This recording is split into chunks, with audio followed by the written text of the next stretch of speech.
Ibn Qayyim rahimahullah ta'ala, he makes a very, very important point in his book Al-Fawaid.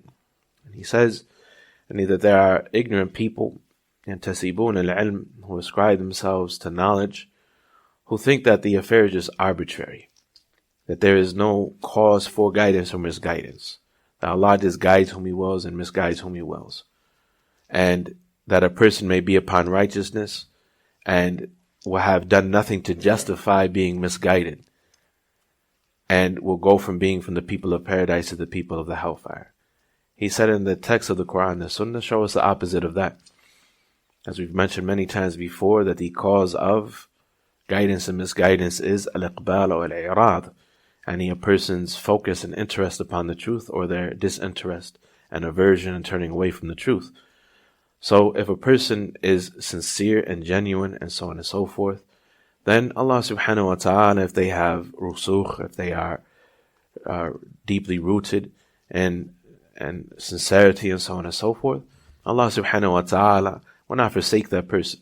Allah will not forsake that person. This is something that a person knows in their fitrah without having to see from the text. Look at the statement of Khadija, radiyallahu anha, the wife of the Prophet sallallahu alaihi wasallam. So the Prophet sallallahu alaihi wasallam, when the revelation came down, and she mentioned all of his hasanat and how his history and his pattern of behavior had been. She said, "Wallahi la yakhdhuluka Allahu abadan."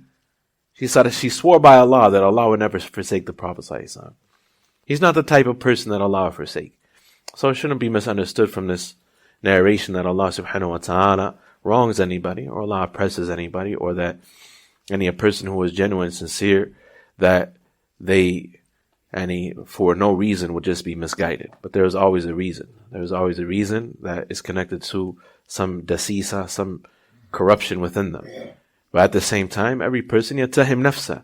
Every person should suspect their lack of sincerity as not being at par and where it should be.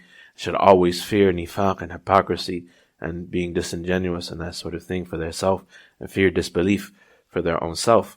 And any intelligent believer is like that. As was said about Abu Idris al-Khawlani, rahimahullah ta'ala, he said, مَا عَلَى ظَهْرِهَا مِنْ أَهَدٍ لَا يَخَافُ عَلَى إِيمَانِهِ أَنْ يَذْهَبَ إِلَى ذَهَبٍ. That there is no person on the face of the earth who doesn't fear losing his faith except that he has lost his faith. And so being afraid for your iman will make you careful. It will make you careful, and it will make you take the necessary means, as we heard, and to have taqwa, and to protect yourself from all that you need protection from. And al-ihtima amma yadurruk bi fa'li ma yanfa'uk, and you protect yourself from what will harm you and what is more harmful than misguidance by doing what will benefit you. So it will make a person haris ala al-khayr, it will make a person diligent in the good. He said, I swear by He whom none have a right to be worshipped besides, that one of you will do the actions of the people of the paradise, حَتَّى مَا يَكُونَ بَيْنَهُ وَبَيْنَهَا إِلَّا ذِرَاعًا, until the point that there is nothing between him and it except for a dhira'. That is why there are similar hadith to this that says, فِي مَا يَبْدُو لِلنَّاسِ, and that which is apparent and obvious to people. And from the outside looking in, when other people look at him, that's what they see. That on the outside he is doing the actions of the people of paradise. Until there is nothing, in this hadith, there is nothing in between him and it except for a cubit. And a person will be close to the paradise, فَيَسْبِقُ عَلَيْهِ الْكِتَابِ, and what was written and he pre-decreed will catch up to him, فَيَعْمَلُ بِعَمَلِ أَهْلِ النَّارِ فَيَدْخُلُوهَا, and he will do the actions of the people of the hellfire and thereby enter the hellfire. Allah's refuge is sought. وَإِنَّ أَحَدَكُمْ لَيَعْمَلُ بِعَمَلِ أَهْلِ النَّارِ حَتَّى مَا يَكُونَ بَيْنَهُ وَبَيْنَهَا إِلَّا ذِرَاعًا فَيَسْبِقُ عَلَيْهِ الْكِتَابِ فَيَعْمَلُ بِعَمَلِ أَهْلِ الْجَنَّةِ فَيَدْخُلُهَا.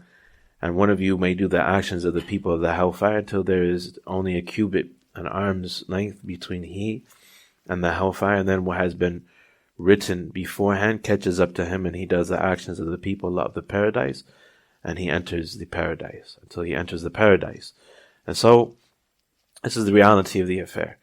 The reality of the affair is that no person should feel safe for their self, and they should always be diligent and mindful of the manipulation, the tricks and the plots and the snares of the shaitan, and of the weaknesses of their own self. And that, as was stated by Ibn Qayyim rahimahullah ta'ala in his book Ad-Da'u wa-Dawa' al-Jawab al-Kafi liman sa'ala an ad-Dawa' al-Shafi, In his book, The Disease and Its Cure, Ibn Qayyim rahimahullah ta'ala, he mentions all the various factors that surround a person on a regular basis. Of how the dunya is beautified in his eyes and it is full of temptations. And how what he does know of the religion, he has a hard time recalling and being benefited by at the time that he needs it the most. In times of temptation and fitna and so on and so forth. And how he has a shaitan who is incessant and waging war against him. And all the other factors. He mentions a great number of factors. He said, وَبِهَذَا يُعْلَمْ أنه لا يمسك الإيمان في القلوب إلا الذي يمسك السماوات والأرض أن تزولا. He said, when you look at what is really involved in all that is going against the person and the vulnerability that a person has, then you will know that no one can hold Iman in the heart except for the one who holds the heavens and the earth from moving from their places. The one, Tabarak wa Ta'ala, who keeps the heavens and the earth in its place is the only one who can keep Iman inside of your heart.